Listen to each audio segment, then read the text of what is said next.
I'm Alessandra Barrett, Special Projects Editor for JOC. I'm at our 15th annual TPM, and I'm speaking with Bill Rooney, Vice President of Trans-Pacific Seafreight for Kuehne Nagel. Thanks for speaking with me today, Bill. Glad to be here. Our speaker from Morgan Stanley this morning discussed the challenges facing the container shipping industry. From your perspective, is it becoming more commoditized, and if so, who can benefit? I think the question you have to ask on top of that is basically, what part of the business are you talking about? What part is being commoditized? I would say that, from my perspective, having been in the carrier end of the business quite a few years, that I would agree that the carrier end of it has been commoditized. And I think the answer to that is more or less anybody who can differentiate themselves is going to be able to counteract this trend toward commoditization.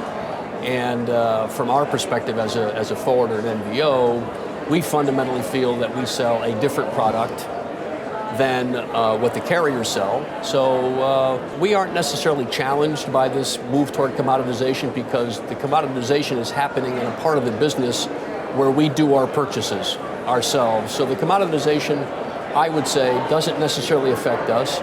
And on the carrier side, it clearly affects the carriers, and it changes the field of battle, so to speak, and it converts the battle from a battle to try to differentiate to a battle to try to make sure you have the lowest cost. In an undifferentiated business, you have to have low cost, and I think that's where the carriers are battling it out.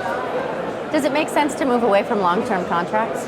I would say yes and no. I think different situations require different responses. And I think in certain cases, long-term contracts are fine.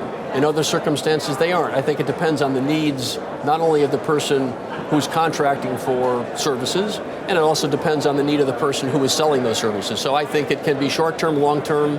There are many ways to do it. There's no wrong or right way. What's more important, unit costs or bigger ships? That's sort of an apples-orange question, to be honest. Obviously, bigger ships are intended to generate lower costs, so I mean they're sort of connected. It's not quite the same. It's not quite the same thing. I would say depends who you are again.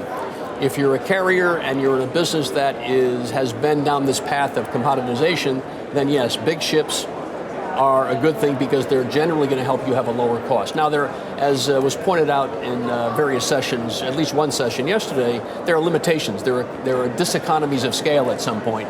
And so at some point, big ships don't necessarily yield lower costs. So I would say bigger ships, yes. If you are interested in economies of scale, you think you can still generate a lower cost, that's fine.